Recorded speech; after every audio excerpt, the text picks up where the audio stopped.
আন্দোলন সংগ্রামের পরীক্ষিত নেতা, ছাত্র জনশক্তি জেলার সাবেক সাধারণ সম্পাদক, বাংলাদেশের জাতীয়তাবাদী দল নরসিংদী জেলা বিএনপির গণশিক্ষা বিষয়ক সম্পাদক, সংগ্রামী জননেতা, যুবনেতা জনাব আব্দুর রউফ ফকির রনি। উপস্থিত আছেন আমার আরেক প্রিয় সহকর্মী, এই চরের এক কৃতি সন্তান, জেলা বিএনপির অন্যতম সদস্য, করিমপুর ইউনিয়ন বিএনপির সদস্য সচিব, সংগ্রামী জননেতা জনাব আমাদের অত্যন্ত প্রিয় সহকর্মী আমাদের মনিরুল ইসলাম। উপস্থিত আছেন আমার আরেক প্রিয় সহকর্মী এবং এই এলাকার কৃতি সন্তান, বিশিষ্ট শিল্পপতি, ব্যবসায়ী, সমাজসেবী, সমাজসেবক, অত্যন্ত পরিচিত ব্যক্তিত্ব, এই স্কুলের সাবেক ছাত্রদের নির্বাচিত চেয়ারম্যান আমাদের জালালউদ্দিন সরকার। উপস্থিত আছেন আমার আরেক প্রিয় সহকর্মী, আমার অত্যন্ত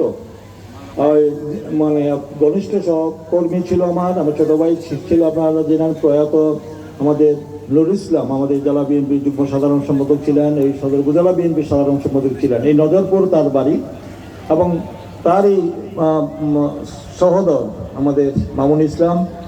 উপস্থিত আছেন আমাদের আরেকজন প্রিয় সহকর্মী এই এলাকার সুলাইমান, এই ইউনিয়ন বিএনপির সদস্য এবং আমাদের কিন্তু অনিবার্য কারণে, যানজটের কারণে, ট্রাফিক জ্যামের কারণে আমি নির্ধারিত সময় আপনাদের মধ্যে উপস্থিত হতে পারিনি বলে আমি আন্তরিকভাবে দুঃখিত। আমি যদি সঠিক সময়ে আপনাদের মধ্যে উপস্থিত হতে পারতাম তাহলে হয়তো অনুষ্ঠানটি আমাদের জোহরের নামাজের আগে হয়তো সম্পন্ন করা যেত আর কি।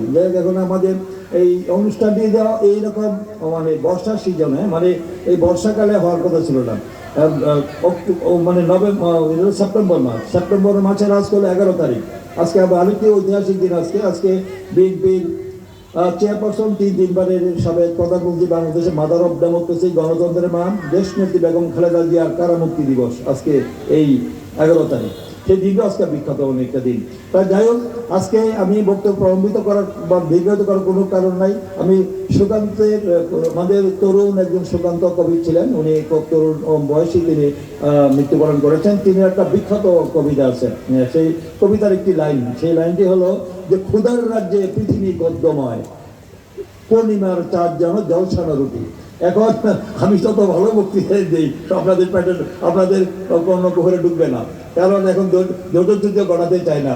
কারণ এখানে আমার বক্তৃতার পর এখানে পুরস্কার বিতরণী হবে, তারপরে আপনারা মধ্যাহ্ন ভোজনে যাবেন, তাই না?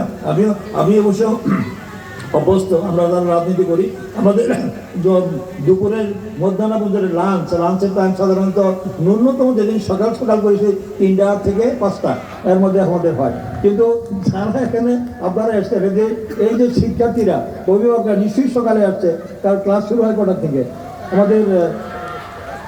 আমাদের এখানে প্রধান শিক্ষক যে আছেন, ওনার নাম হলো আলী মোবারক সরকার, উনি আছেন আলী মোবারক। তো আপনাদের ক্লাস কখন শুরু হয়? 10টায়। তো 10টায় শুরু হয়, এখানে আমাদের বাজে এখন 3টা। তাই আমি আপনাদেরকে সময় বেশি দেব না, কারণ এই অনুষ্ঠানটিতে সাধারণত আমরা জানি, আমি তো এই গ্রামের থেকেই আমরা শহরে গিয়েছি, এই জায়গায় এসছি, এবং আমি বেসিক্যালি ছিলাম একজন খেলোয়াড়, স্পোর্টসম্যান, ক্রীড়াবিদ। সেখান থেকে কিন্তু আমার রাজনীতিটা উত্থান, এই জায়গায় এসছি।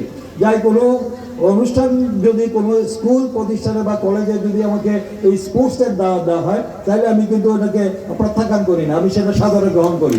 তাই আমার আসার কথা ছিল আমাদের এই শীত সিজনে, বুঝছেন, এই উইন্টারে। কিন্তু সাধারণত স্পোর্টস হয় আমরা জানি জানুয়ারি, ফেব্রুয়ারি, মার্চে, আমরা ছোটবেলা যেটা দেখেছি। এই সিজনে স্পোর্টসের ক্রীড়া প্রতিযোগিতা, পুরস্কার বিতরণ করার বিষয়টা, সেটার জন্য আমিই দায়ী। আমি অনেক আগেই আমাকে বলা হয়েছিল, কিন্তু আমাদের রাজনৈতিক ব্যস্ততার কারণে আমি কিন্তু আমাদের সময় মতো আসতে পারি নাই। আজকে আমাদের সৌভাগ্য যে আজকে আমাদের ওয়েদারটা অনেক ভালো। আজকে মেঘলা আকাশ, একদিকটা আমাদের ভালো আছে, যে রোদের যে প্রখর তাপটা সেটা কম, নাহলে আমরা হয়তো এখানে অতিষ্ঠ হয়ে যেতাম। বা যারা 2টা ছেলে আমরা দেখলাম যে 100, 200, 400 মিটার দৌড়ে 2টো ছেলে আসে।